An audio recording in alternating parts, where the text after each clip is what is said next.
On the road to Macstock with Kelly Guimont. This is MacVoices. This edition of MacVoices is supported by MacVoices Live, our weekly live panel discussion of what is going on in the Apple space, as well as the larger tech world, and how it is impacting you. Join us live at 8 p.m. Eastern, 5 p.m. Pacific, or whatever time that is wherever you are, at youtube.com/MacVoicesTV, and participate in the chat, or catch the edited and segmented versions of the show on the regular MacVoices channels and feeds. Welcome to MacVoices. This is the Talk of the Apple community, and I'm Chuck Joyner. Folks, we are still on the road to Macstock Conference and Expo coming up in July and in Crystal Lake, Illinois. And we're talking to all the presenters, or everyone we can get our hands on, along with some of the other folks that are going to be there. We hope you will be there, but we'll get to that a little bit later. For right now, though, it's about time that I got Kelly Guimont back on MacVoices and definitely on the road to Macstock. Kelly, it's great to see you. We've missed you.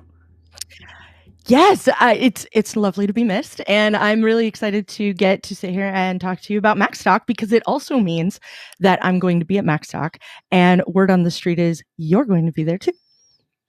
I'm going to be there, and a whole bunch of people we know are going to be there. And then again, we have all the friends we haven't met yet. So that's just sort of the way one of my works.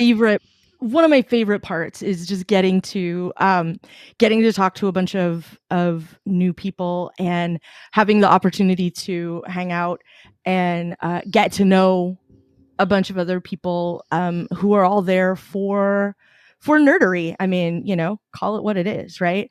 The thing I love about it is fundamentally the love of all of it, because there's whatever love we have for what we're talking about, which is why we're presenting, the love that Mike has for community, which is why Mike is running himself ragged to put everything together every year, the love everyone else has of coming to get the knowledge, share the knowledge, interact with everybody else, the love of wine, if some rumors are to be believed, is also probably bringing some people to Crystal Lake.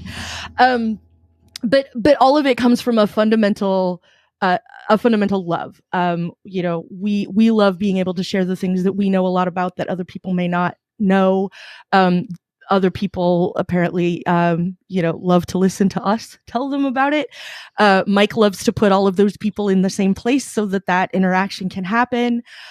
All of it is just a lot of fun, but the fact that it all comes from that place of, fandom, nerdery, enjoyment, like all of that just makes it one of my favorite things to get the opportunity to do. Yeah, it's one of my favorite weekends of the year as well, for all the reasons that you just said. I've met some great friends through Macstock, and met some, maybe I don't know them as well as I'd like to, but it's just sort of the way it is. But you go back every year, and it's like, yeah, good to see you again. Those bonds get closer every year, and that's sort of the beauty of the fact that this is. Mike explained it's technically the 11th Macstock, but he's calling it Macstock 9 because there was a pandemic in there. There was a virtual Macstock that he didn't really feel lived up to the billing that a real Macstock gets. So yeah, and like the in-person piece of it, I love that the digital is a thing. I love that even if for whatever reason you can't make it, that doesn't mean that you have to necessarily miss out on everything. Obviously you'll miss out on the wine, and if other rumors are to be believed, you might miss out on some karaoke too. But aside from that, like all of the hard information, the things that you and I are going to be there presenting, the things that other people are going to show up and talk about, all of those things are going to be happening. And you get the opportunity at all of those. So you do miss out on some. I'm not going to lie. You do miss out on a little something by not being there in person, but that doesn't mean that you have to miss out completely. And that's one of the other things I really like about this conference. But as Kelly's just said, there's a real good reason you want to be there in person. And that's what we want. And that's what we're here to talk about. Is at least one of the things is one of the attractions is going to be Kelly. And so Kelly, I've done this with every speaker. I have no idea. I haven't asked Mike. I haven't looked at the website. So I'm asking Cole, what are you presenting this year? Well, last year I taught everyone to crochet, and so this year I'm teaching everyone to knit. No, I'm kidding. I'm kidding. Oh, thank God. I just really, I needed to try that out on somebody, and I thought if I did it to Mike, he might just burst into tears. So I just had to try it here on you instead. Oh, good. Thank you very much. But that is the reason that like, honestly, my talk last year is the primary reason that this conference is so very dear to me, because everyone in that room got a crochet hook and some yarn. And last year, my presentation was about the science that goes into fidgeting during meetings. So like if you see people knitting during meetings and things, that doesn't mean they're distracted. It means that it's a long story, but there's brain science behind, if you have a minor occupation, you're a lot less likely to be distracted by something else completely. And so you're able to pay a little bit more attention. And every single person in that room last year sat down with yarn and a crochet hook, and me or Allison Sheridan or any of the other people who were there who were pitching in to help show people how to do a basic chain stitch and how to get back. And every single person in that room tried it because I asked, like, you should try this. It may be a thing that you enjoy. You should check it out. And every single person tried it. I don't know if any of the people in that room besides Allison and I, honestly, have continued to do anything with sticks and strings since then. But my favorite reaction from last year was the person who said, I will not be defeated by a stick and string, and like was determined to go like learn something about it. And it just delighted me. But that aside, that's what I did last year was talk to people a little bit about brain science. This year I'm talking to people about home automation, and I'm starting from absolute zero. I'm going to give the overview of some of the things that you can do. If I can pull it off, I'm going to have a little bit of video of what happens when you take it to a ridiculous extreme at your house, because you are fundamentally a ridiculous person and you decide, like, what can I do to plus this? Because I've spent a lot of time at theme parks in my life and I really want it to be over the top. It's entirely possible that there may be concrete examples of that I can put on video for you from my house. Who am I kidding? It'll be from my house.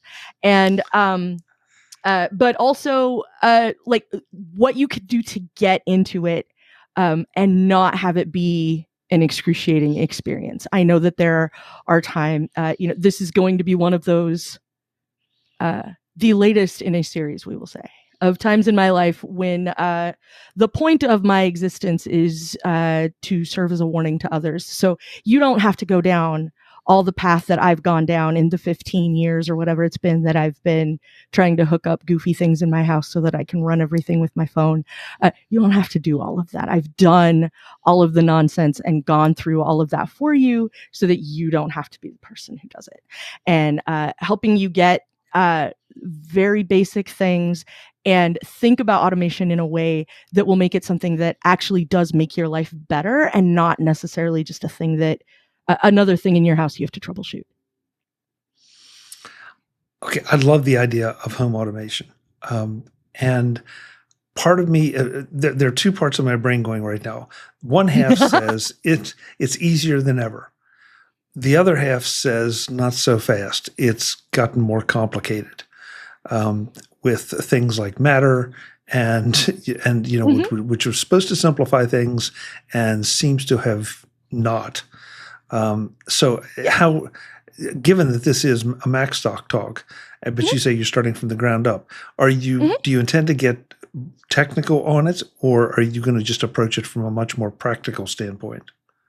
There will be a little bit of technical in that if this is not a thing that you are doing, or if you are doing a very small amount of it now, maybe you have one thing or two, and you want to maybe expand a little bit, but you want to go about it the right way.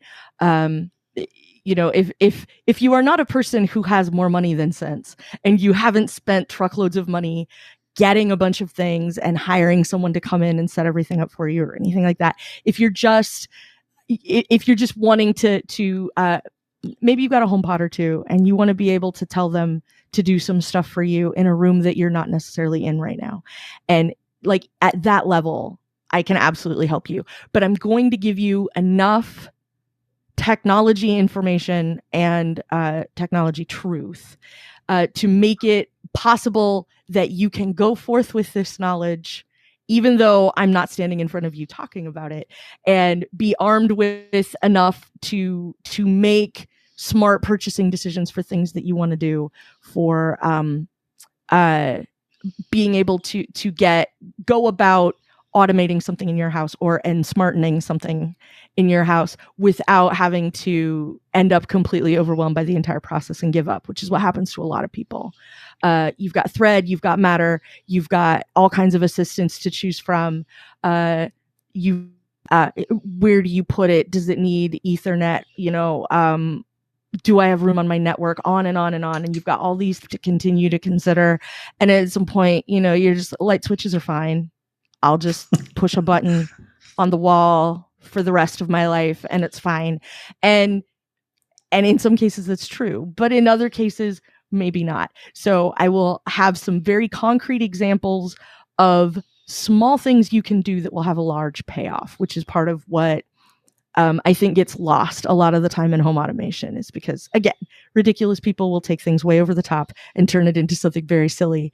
And other people will just look at, if I left when it was daytime and I came home and it was dark, I'd like if the light was on so I don't have to walk into the house and have it be pitch black. Like, you can do that. It's a thing that is entirely possible. But a lot of times when you look at when people talk, in broad strokes about home automation or smart home things, they're never talking about that small, useful thing that would make you very happy to have. Like, I just want to walk in the house and not have it be dark. It wasn't dark when I left, but it's dark now. And so it'd be nice if the light came on. Like, it can be that simple. And how you go about finding those things, how you go about setting those things up, and being able to, at least on a basic level, troubleshoot those kinds of things if something goes wrong. And that's a lot of what I want to talk about, because the possibility is there, and not just for you. And I think that's the most interesting part of the talk. Like, you are probably not the only member of your family who would be well served by this. And a lot of people who are going to haul off to Illinois next month are the kind of people who are family IT. They're people who listen to podcasts you and I are on, have listened to us yammer on about technology in all different formats, in all different iterations, for a long time. And so those people tend to be family IT. So I'm catering this to people who are maybe less technical than me. It kind of doesn't matter how you slice it. I'm very comfortable with the fact that I am not people. When you talk about people do a thing, people like this, people do this, people have, I'm never, ever people. So part of what I want to talk about is not only how it can work well for you, but also how other people that you help, other networks that you maintain, other people whose technology you are in charge of, what that's like, and other things you can do to help make those lives better as well. Very, very nice, useful, basic things that don't have to be over the top, but there will be room at the end for, let's say you've got all this dialed in and you want to go nuts. I have a list for you. So I feel obligated to bring up an experience. I've shared this kind of experience on the show before, but in this format, there is a danger here. And not just the one to your wallet, by the way. But you can become very accustomed to these. As we record this, I just got back yesterday from a several-day business trip. And in the middle of the night, I woke up and I asked my smart assistant to turn the light on, and it didn't, because there is no smart assistant in a hotel room. But it doesn't work. But the thing is, it reinforces just how much this can become part of your life.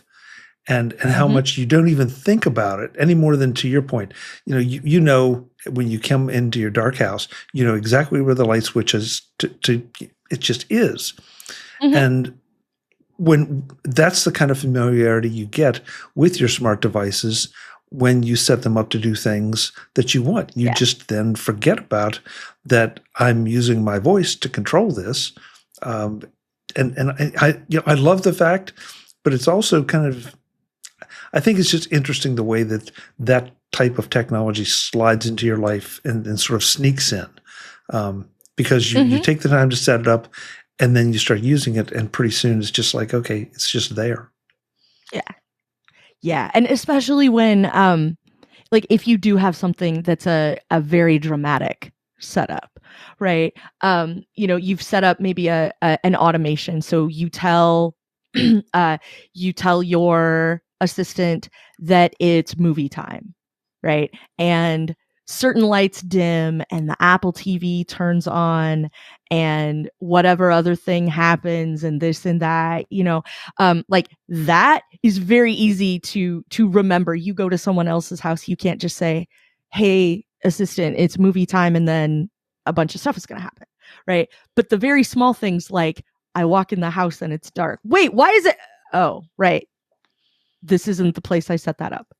Like the difference in the two, like it does get hard, but also it's how it's integrated. Like I recently was on a hotel stay, and I remember a couple of times having to stop myself from telling my HomePod to turn on the Apple TV because I am. Yep. and I don't turn it on using the button on the remote very often because I can be in the kitchen getting a snack and I tell the HomePod in the kitchen to turn on the Apple TV. And then when I get to where the Apple TV is that I'm about to sit down and watch, it's all ready to go. Yeah. I don't listen. We always say we don't want you to give the session here, but there is one thing I do want to ask. Is this going to be a session that can transfer, that you can transfer the knowledge, or are you going to focus on the S lady? Are you going to focus on the A lady, the G lady, or is it going to be sort of a mixture? Mostly the S as a concept, because that's the one I have the most mileage on.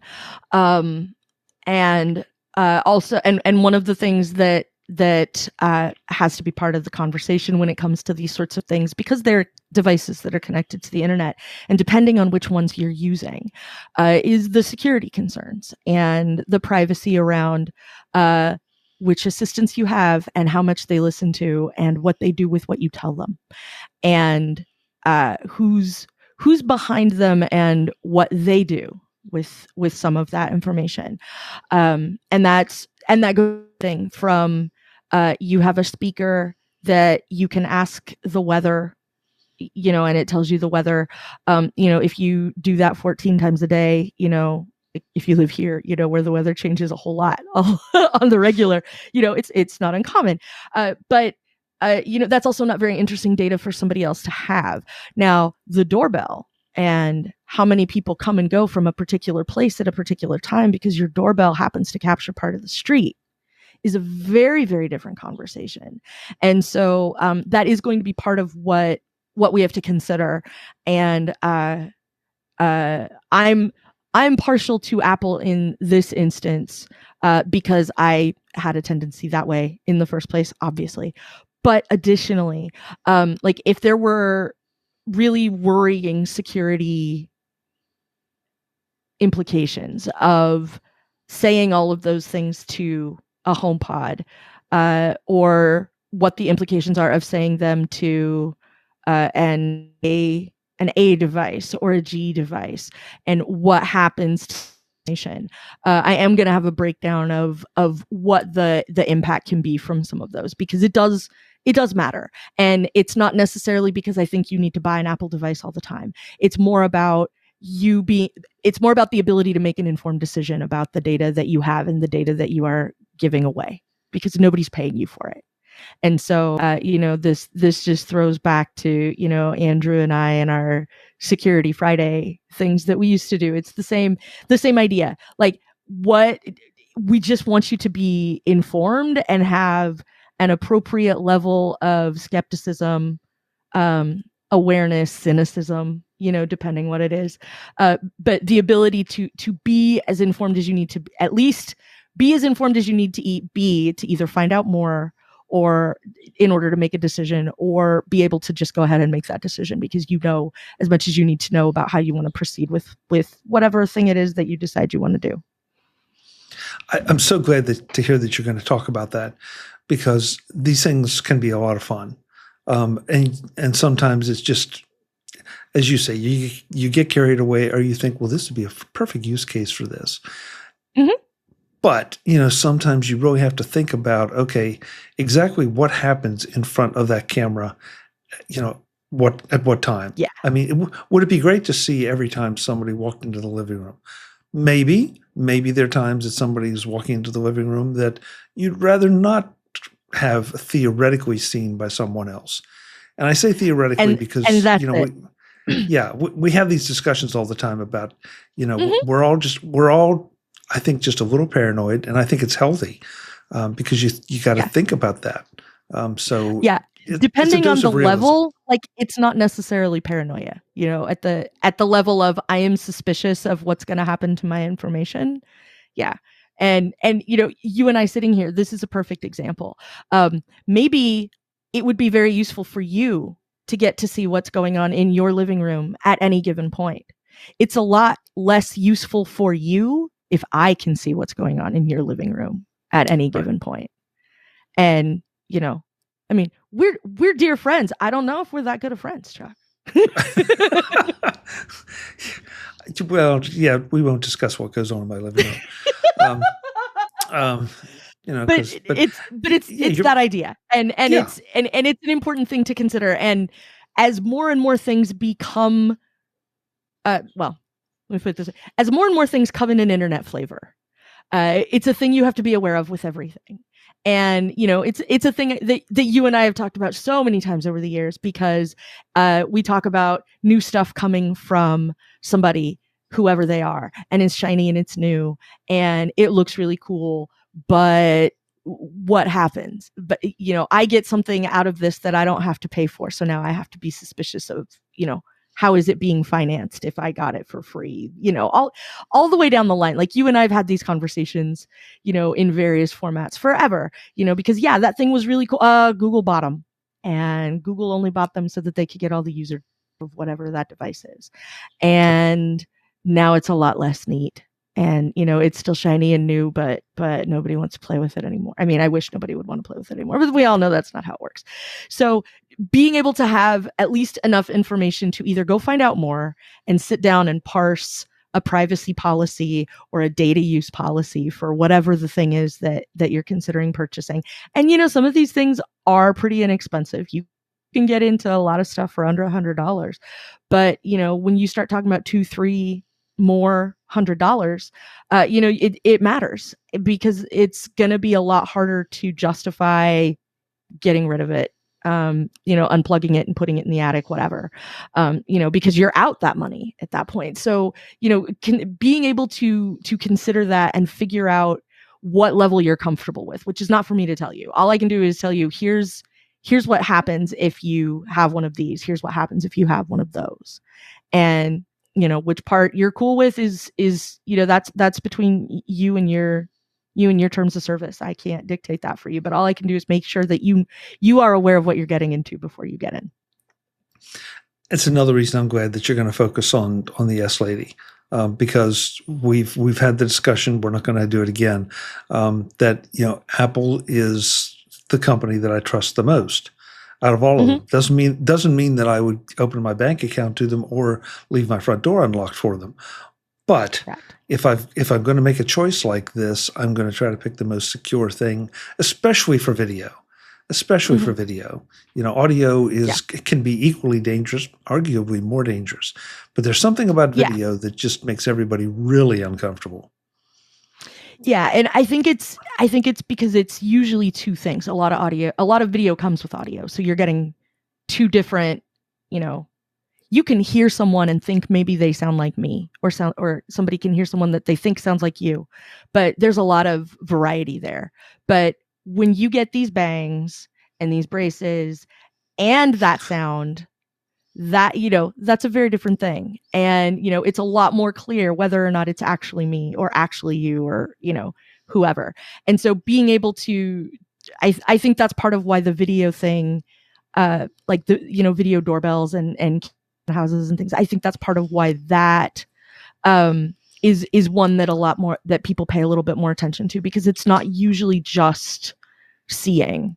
And I feel like, in a lot of cases, like you can also, it's a lot easier to see someone and think it's me or think it's you than it is to someone and think it's me or think it's you. Yeah. So this is exactly why you want to come to Macstock, to dip your toe in this case, dip your toe into home automation with Kelly, because she'll get you there and get you started, and you can decide how far in you want to go, how far into the pool you want to go. Mike Potter has been wonderful at giving all the speakers a discount code to help attendees save some money off attending. Kelly, your code is? My code is Verso50. That's VERSO 50. VERSO 50. Yep. Okay. So Macstock Conference and Expo.com. Use the code Verso50 to support Kelly and her mission. Mine is MacVoices 50. I don't care whose you use. Use Kelly's, use any of the other speakers. The point is, and I keep saying it over and over, we want you to join us in Crystal Lake, because we're going to have so much fun, and it's going to be even more fun if you're there with us. So get there, book your plane, book your train, hitchhike. I don't know. I'm not even sure what else, whatever method of transportation, hire a private plane. I don't care. Just get there. That might be extreme. So. Yeah, but I would love to see the process behind that. I kind of want to know now. Kelly, before I let you go, where can folks connect with you outside of Macstock and outside of the road to Macstock? When my schedule lightens up a little bit, which is happening in the very near future, so you can, if anyone's watching this on the video stream, you can watch the deer in headlights look as I tell Chuck I'm about to have some availability on Tuesday evenings to make my return to MacVoices Live. Mwahaha. I mean, it will be lovely. So eventually you will be able to find me there. You can find me occasionally over on the Incomparable Network, where I talk about various pop culture things and occasionally participate in ridiculous game shows, which are recorded and then shared on the internet for everyone to play along with. Those are always a lot of fun, and you can hear me over there attempting and sometimes spectacularly failing and sometimes just ordinarily failing at trying to divine the answers to certain well-constructed questions by infernal game masters who run shows over there. You can occasionally hear Mike and I when we can get our schedules collectively aligned on the after show with Mike and Kelly. You can hear us on aftershowpodcast.com and After Show Podcast official sponsors, Weather Alibi, which you can also find at weatheralibi.com for all your weather alibi needs. I'm always legally obligated to make sure we promote that one, because it was a silly thing we came up on the podcast years ago and we just kept going with it. You can also find me over on Mastodon, where I am Verso at mastodon.social. And if you find yourself in the greater Portland metropolitan area and occasionally enjoy a nice blast of 80s music from a tribute band, you can occasionally find Precious Machinery on a stage in a bar in the area giving you Susie and the Banshees songs. And as of now, our next show is in September, which will be we are the opening act for a Cure tribute band who is celebrating the 40th anniversary of The Head on the Door, which is a Cure album for people who aren't aware. So okay, so you get around. I do. Yeah. Yeah. Okay, good. Well, I'm delighted to hear you'll be heading back to MacVoices Live sometime in the near future. I have missed you all so much. Yeah. Yeah. Well, we missed you too. But we're not going to miss you for long, because we're going to see you in Crystal Lake, Illinois at Macstock. Yes. So thank you so much, as always. I'm looking forward to hearing what you have to say and how you steer people, because I think there are people that are they just need that little push, and then they'll start to enjoy it. That's really what I'm hoping for, because like those small things, it's really easy to start trying to think of everything and get overwhelmed. You know, like it doesn't have to be the menu at the Cheesecake Factory. You know, it can be really easier to find a thing and decide and not get overwhelmed. But it can sometimes be hard to stand, you know, if you're standing in an aisle in a store looking at all of the things that can hook up to your Wi-Fi, like it's really easy to get intimidated and get so. Yeah, agreed. Yeah. I'll see you at Macstock. Yes. Folks, I'm Chuck Joyner. This is MacVoices. We're on the road to Macstock. We hope you are continuing to enjoy the road to Macstock and hearing from all the speakers and all the folks. By now, I'm seriously hope you've been seriously tempted to join us, and that we've succeeded, because that's what we do, and that's why we do this. Because we just— Did I mention karaoke? Oh no! I'm so afraid of karaoke. No, you don't have to be afraid of karaoke, Chuck. No one says you have to sing. You can show up for the spectacle. You need not participate in it. It's fine. And it was a spectacle last year. So if yeah, we're just going to leave it at that. I wasn't why. For the record, I was not why it was a spectacle last time. Okay, if you say so.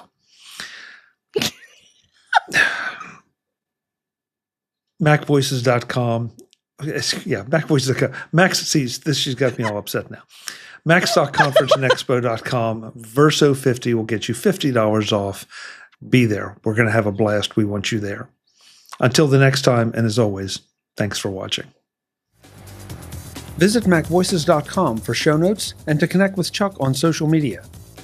Get involved in our Facebook group or like our Facebook page, and get more out of your Apple tech with MacVoices Magazine, free on Flipboard and on the web.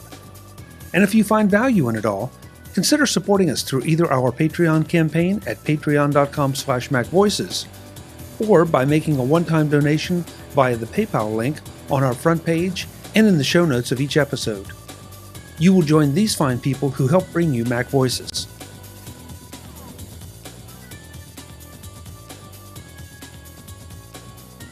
Advertising handled by Backbeat Media at backbeatmedia.com. Bandwidth provided by CashFly at cashfly.com.